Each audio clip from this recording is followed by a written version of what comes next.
Hello and welcome to the Chiaroscuro Jazz Podcasts. I'm George Graham, Director of Artistry and Repertoire for the venerable jazz label, celebrating our 50th anniversary and featuring over 100 titles by some of the world's great jazz musicians.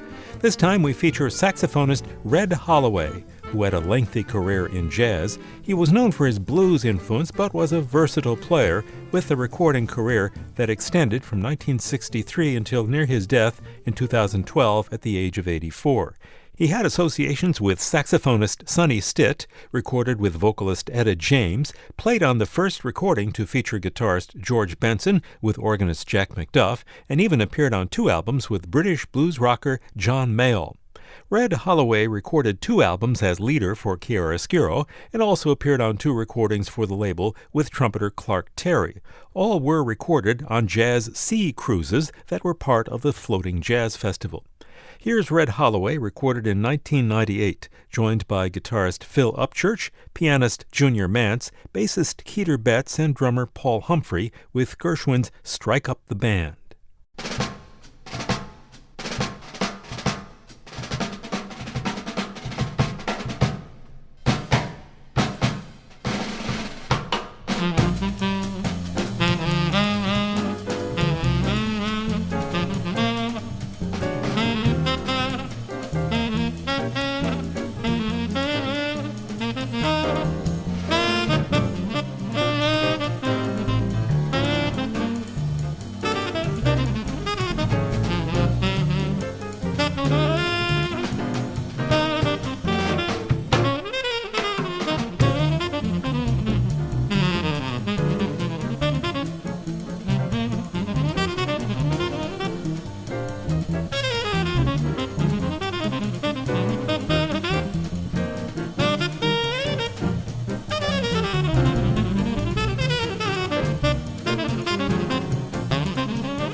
you're very kind folks.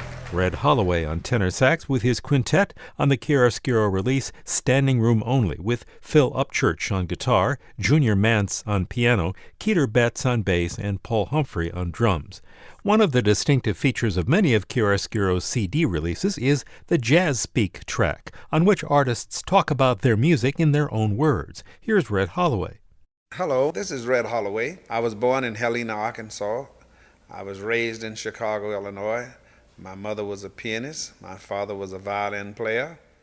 Basically, I came from a musical family, although I never saw my father until I was 20, and my mother was 13 when I was born, so it was a very unusual childhood, but I had a great childhood, which I wish I could say for a lot of the kids today. Actually, I wanted to become a boxer, following the footsteps of Sugar Ray Robinson and Joe Louis. And one of my stable mates, who was a great friend of mine, was Johnny Bratton. We were raised together. We used to box together for 10 years. I ran 5 miles a day and boxed 68 amateur fights. And darn near got my head knocked off on one of them, and that really decided that I should be a musician instead of a fighter. My mother and I were like brother and sister, and one of my mother's good friends when she was a child was Roosevelt Sykes. And I used to work with Roosevelt, and I was with Memphis Slim for quite a while. And I learned a lot of his songs. So basically, I have a blues background, but I played jazz, and I've always loved jazz. And Duke Ellington was really one of my favorites, but when I heard Lester Young with Count Basie doing The World Is Mad, instead of wanting to be a boxer and a guitar player and a piano player, I wanted to be a saxophone player. When I got to school, they wouldn't let me play saxophone first. I had to play clarinet for about a year and a half. And I went to the Chicago Conservatory for about 3 years, anticipating getting a degree, but I started working, and as you know, when you say, well, I'll go back to school next year, it never happened, so I never did. Nevertheless, I'm still playing music, and I feel as though I have accomplished something just staying in the business as long as I have, since 1943.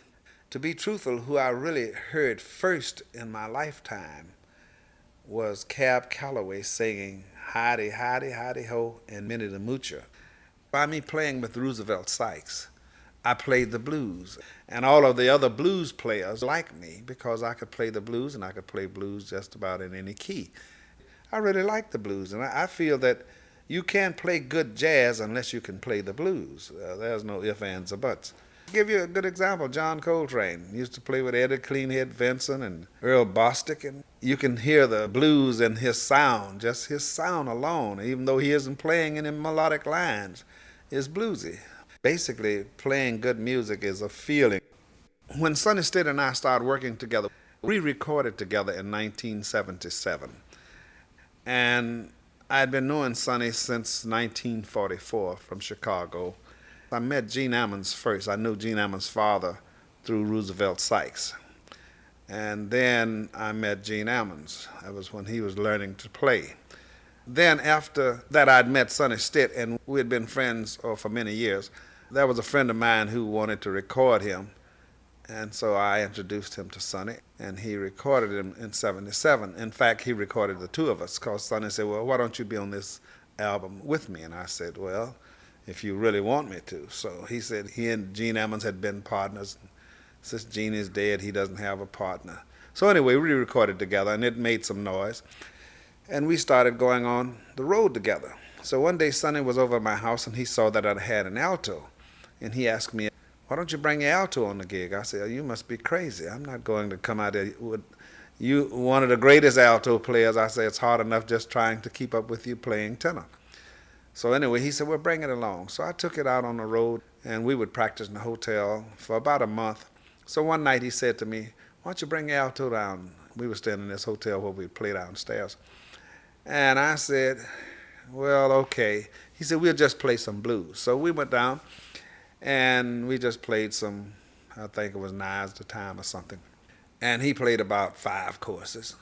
And then I played about 4 or 5 courses, and I got a nice hand. And he came back and played 10 courses and chewed me up like taking a razor blade and just cut me into small pieces. And so I told him, I said, listen, man, I told you I didn't want to bring this horn in the first place. I said, now you treat me like some cat that you just met and you don't like him. He said, wait a minute. There's no friendship on the bandstand. So that's how I really started playing alto. He did help me quite a bit with sound and with how to phrase and taking my time in playing the alto, because he always said the alto is for singing and the tenor's for punching, like you boxing. He always talked about how Bird used to sing playing the alto. And that's really how I started playing alto. And being in this business, you have to try and satisfy most of your audiences, because you can't just play for yourself. People want to be entertained. You have to have something to say. The people on this particular session with me, I would like to say something about having Harry Edison as my guest. He plays such beautiful melodic lines and solos, very expressive and very beautiful. And my regular band that I've been using since the late 70s and the early 80s, Richard Reed, who's a really fantastic bass player, and Dwight Dickerson, the very fine pianist, and Paul Humphrey, who can play anything. He was with Les McCann and Freddie Hubbard and a lot of the different ones, and he was with Lawrence Welk. And everyone has a degree but me. I have a degree in hard knocks.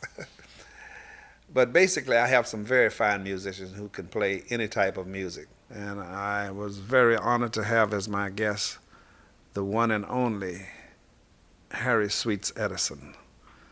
Red Holloway from his Chiaroscuro Jazz Speak track. Now here he is on his album The Red Holloway Quintet with special guest Harry Sweets Edison on the standard Out of Nowhere.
Red Holloway Quintet with special guest Harry Sweets Edison, recorded at the 1995 Floating Jazz Festival, featuring Dwight Dickerson on piano, Richard Reed on bass, Paul Humphrey on drums, and Harry Sweets Edison on trumpet.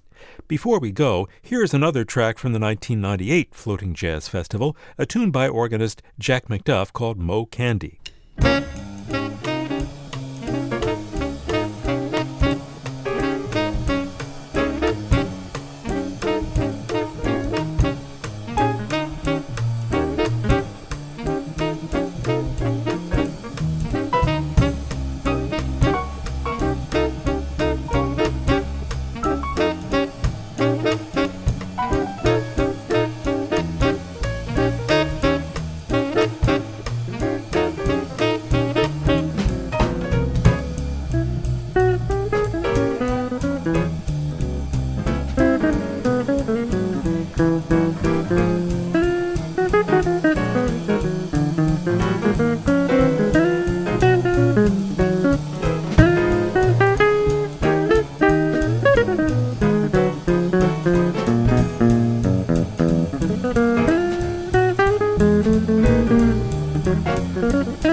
Red Holloway with Mo Candy from the Chiaroscuro album Standing Room Only, recorded at the 1998 Floating Jazz Festival. It featured Phil Upchurch on guitar, Junior Mance on piano, Keter Betts on bass, and Paul Humphrey on drums. You can find Red Holloway's 2 Chiaroscuro albums, along with his recordings with Clark Terry, on our website at chiaroscurojazz.org, where you can find a searchable database of the artists and music on the label. The music is available on CD, as a download, and streaming on Spotify, Apple Music, and other streaming sources. And you can also listen to continuous jazz from the over 100 albums available on Chiaroscuro 24 hours a day on the Chiaroscuro channel, available at the new and improved Chiaroscuro website. This is George Graham. Thanks for listening to this Chiaroscuro podcast, and join us next time for more music from great jazz artists.